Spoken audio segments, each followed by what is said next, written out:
So without that oxygen released from photosynthesis light reactions, higher organisms such as humans or animals cannot survive because we are multicellular. We need higher concentrations of oxygen in the atmosphere to inhale and send to the different parts of the body.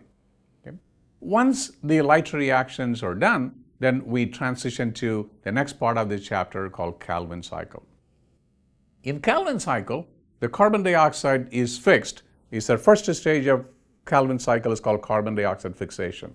Then the next stage of carbon dioxide fixation, it continues as reduction process where the carbon dioxide fixed into a 3-carbon molecule is converted into carbohydrate, and then another molecule called ribulose bisphosphate is regenerated as the third part of the Calvin cycle.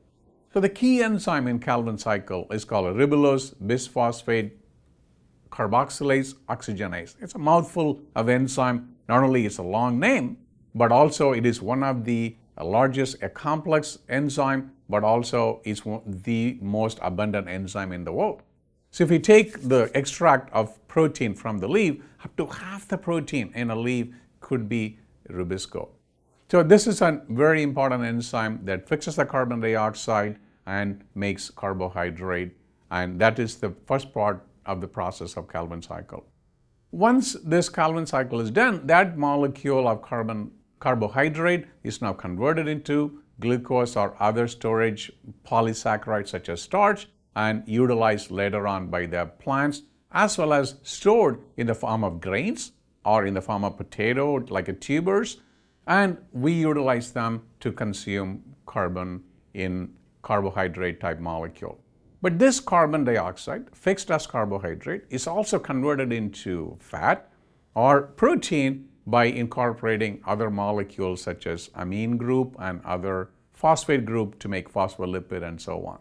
So it is critical. Photosynthesis doesn't just make sugar, but that is where the atmospheric carbon dioxide is now fixed into a chemical form which can be utilized into other biological molecule.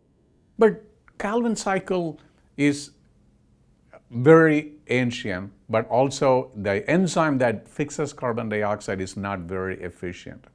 So as the cell is exposed to high temperature, the stomates close.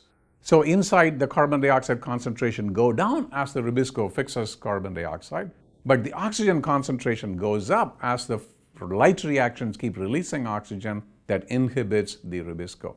So then it leads to a process called photorespiration.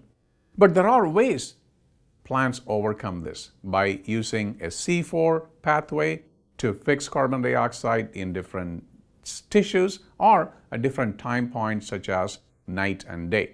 So those are the variations called C4 plants and CAM plants. We will see that at the end of the chapter. So overall, in this chapter, the photosynthesis is divided into light reactions or light-dependent reactions and Calvin cycle. In the light reactions, you make ATP and ADPH, also release oxygen as a byproduct. In Calvin cycle, you fix carbon dioxide in the form of carbohydrate.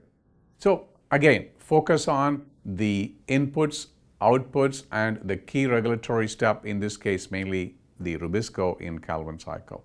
Okay? So try to get that big picture and the bottom line, but also think about what are the different applications that photosynthesis that provide, and also think about what will happen if we block light, increase temperature, increase carbon dioxide, and so on.